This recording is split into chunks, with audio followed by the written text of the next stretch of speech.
Sur cette ligne, 8% en moyenne des voyageurs fraudent. Une fois à bord, ils se fondent quelques minutes dans le décor avant de lancer l'assaut via WhatsApp. Bonjour, contrôle SNCF. Titre de transport, s'il vous plaît.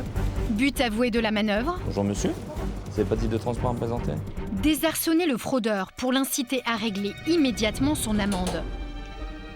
C'est un bonjour, contrôle SNCF. Titre de transport, s'il vous plaît. L'opération dure 1h30.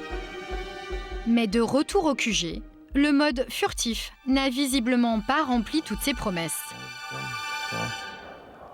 Oui, ça fait 29 PV et 9 perceptions pour un total de 380 €. 9 fraudeurs sur 38 ont payé. C'est peu. 23% de paiement immédiat au lieu des 30% en moyenne. Sans compter qu'à la SNCF, on a une particularité qui n'arrange pas le manque à gagner. Chez nous, on a aussi des primes par rapport au chiffre d'affaires réalisé. C'est individuel ou par groupe en fait? On est sur des primes individuelles. Donc chacun a une prime sur ce nombre de personnes contrôlées. Oui, c'est ça, oui. Ah, ça, je peux pas vous le dire. Selon nos informations, ce système de primes serait en fait très élaboré.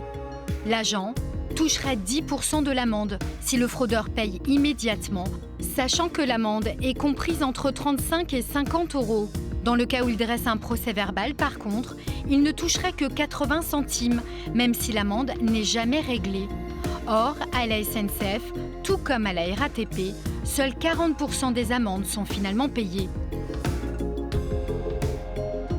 Bref, la politique de lutte contre la fraude coûte une fortune à la SNCF.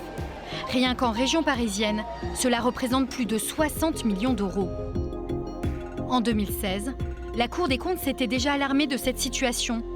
Elle s'est aperçue que cette guerre contre les fraudeurs coûte 3 fois plus cher que l'argent rapporté par les procès-verbaux.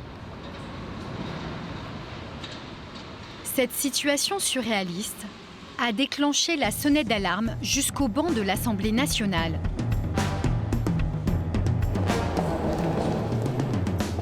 Les députés Aude Luquet du Modem et Michel Vialet des Républicains ont été chargés de mener une enquête pour comprendre l'échec de la lutte contre la fraude. Selon eux, ce qui pose problème, c'est bien l'étape du procès-verbal.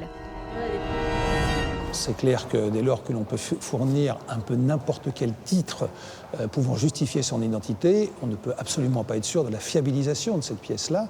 On peut évoquer les cartes de bibliothèque, des cartes de pêcheurs, enfin tout ce qui est très facilement falsifiable est absolument pas fiable.